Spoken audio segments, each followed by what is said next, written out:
Talking about the importance of smoke detectors in the house, just recently we had a house fire late at night where we had two of the occupants that didn't make it out alive. One thing that we always ask our guys when we pull up on scene, time the fire's dying down and they're in the wrapping up stage of it, is did they hear any fire alarms going off when they arrived on scene? The guys did not hear any alarms. So what the occupants had no pre-notification of a fire in their house, and they was overcome by smoke. Fire alarms are extremely important to have in the house.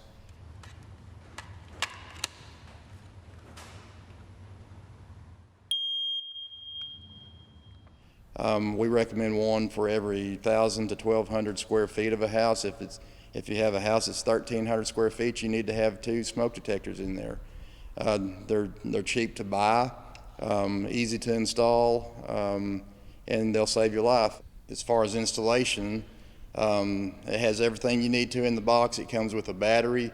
The battery should be fresh because it is not plugged in, and you just simply install the battery and install the smoke detector. We always recommend also that you change the batteries twice a year.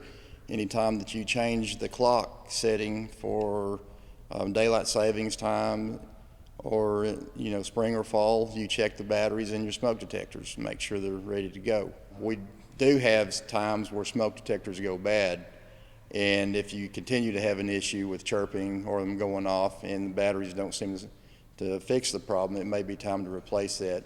Usually like to recommend replacement 10 years at the longest to keep a smoke detector in the house. We also recommend that people practice exit drills with the kids and family, grandparents in the house. A lot of times when the fire isn't happening, it may be at nighttime and you're sound asleep, and the worst thing you can do, hopefully you have a smoke alarm, you hear it go off, and you stand up. Well, the smoke collects from the ceiling down.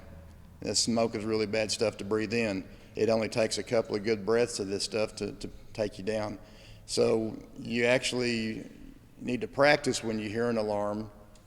Start off staying low. If you're in bed laying down, and roll out of the bed, stay low. The best air that you can have in the whole house is going to be within that first foot off the ground. And the important part of that is making sure that you have a common meeting place that everybody knows of. We want everybody to get out of the structure and also make sure that they have a head count on everybody so that when we get there, that dictates which type of approach we have to the fire. If we know everybody's out, it's a whole lot easier on us to attack the fire than if we know we have to go in and search the residence while we're putting the fire out. On new construction, the building code you have to have at least one smoke detector that is hardwired into your residence. Now those do have a battery backup for when we have power failures, the smoke detector will still operate.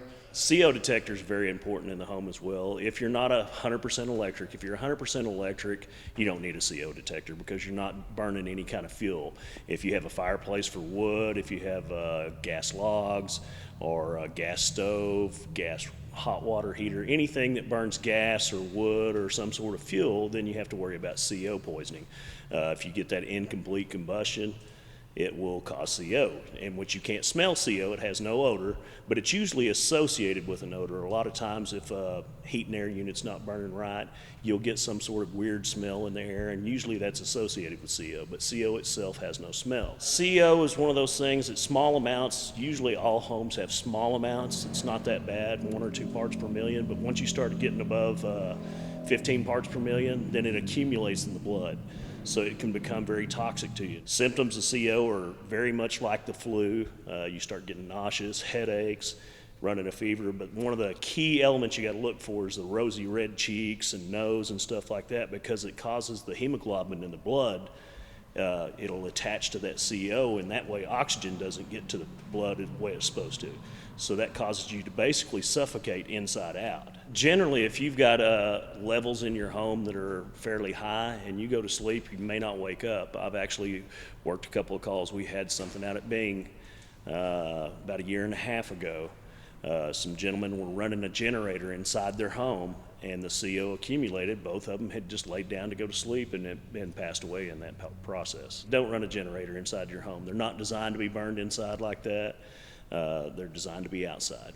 CO detectors are a lot like smoke detectors. I recommend that you get a CO detector for about every 1,000 square feet in the home, and don't put them close to appliances, but you want one close to areas where you sit a lot and close to your sleeping areas as well. And that way you'll know, since it's called the silent killer, you want to know at any time when CO's in your home.